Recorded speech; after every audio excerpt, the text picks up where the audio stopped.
Ar ziņām pasaulē Latvijā Latgalē Radio Alise Plus studijā Juris Saukāns. Ukrainas pusē karojošā leģiona Brīvā Krievija, Krievu brīvprātīgo korpusa un Sibīrijas bataljona karotāji paziņojuši, ka iegājuši Krievijas pierobežas teritorijā. Sākotnēji tika ziņots, ka Krievu brīvprātīgie pārņēmuši savā kontrolē Lozovaju Rutku Belgorodas apgabalā, bet Čotkinā, Kurskas apgabalā, turpinās kauja. Vēlāk leģions Brīvā Krievija izplatīja video ierakstu, kurā it kā redzama Krievijas armijas bruņu transportiera iznīcināšana Čotkinā. Ap pusdienas laiku leģions Brīvā Krievija un RDK paziņoja, ka Čotkina esot pilnībā ieņemta un atrodas pilnīgā Krievu atbrīvošanas spēku kontrolē.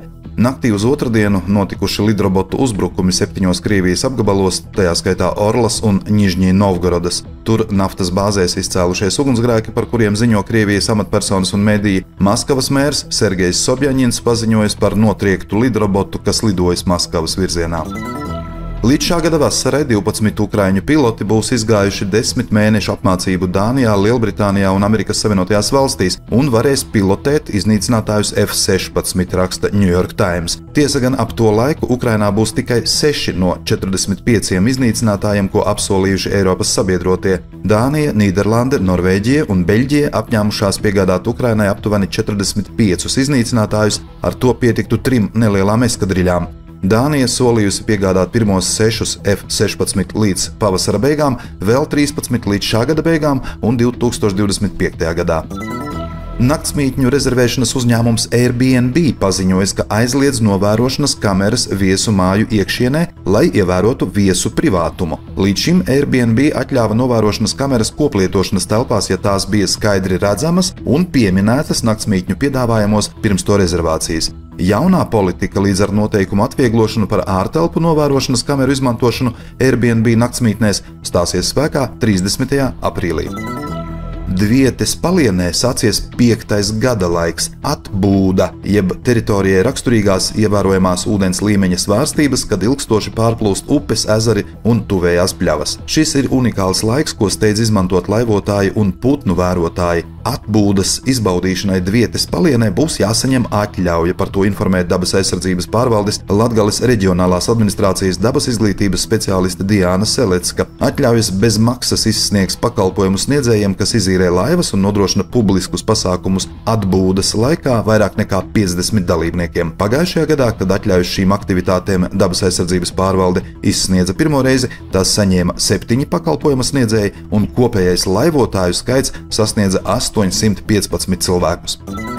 Sijā Daugavpils satiksme informē pasažierus par ierobežojumiem 2. maršruta Buļļerova Forštate un 4. maršruta Maizes kombinācijas stacija tramvaju kustībā no 18. marta līdz 30. aprīlim. Tie saistīti ar atliktajiem būvdarbiem, pēc kuru pabeigšanas tiks atjaunota gan 2. gan arī 4. maršruta tramvaju kustība. Pasažierus aicina sekot informācijai un ierobežojumu laikā izmantot alternatīvos maršrutus. Šobrīd uzņēmums Daugavpils satiksme meklē iespēju ierīkot pieturvietu pēc pieprasījuma Ventspils ielas posmā starp Līvānu un Aglonas ielu.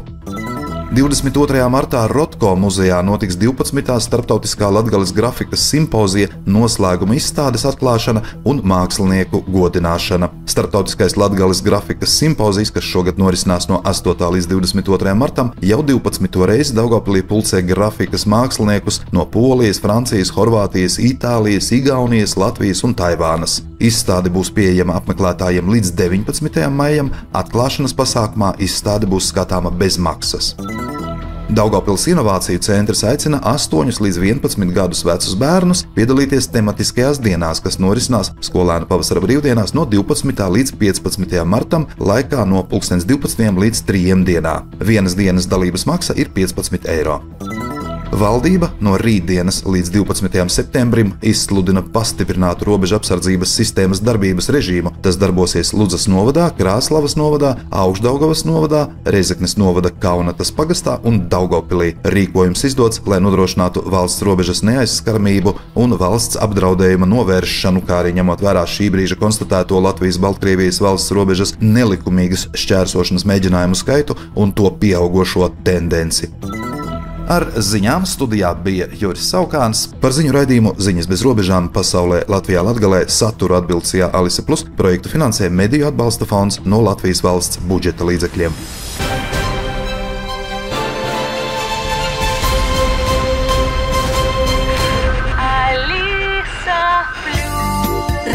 Radio.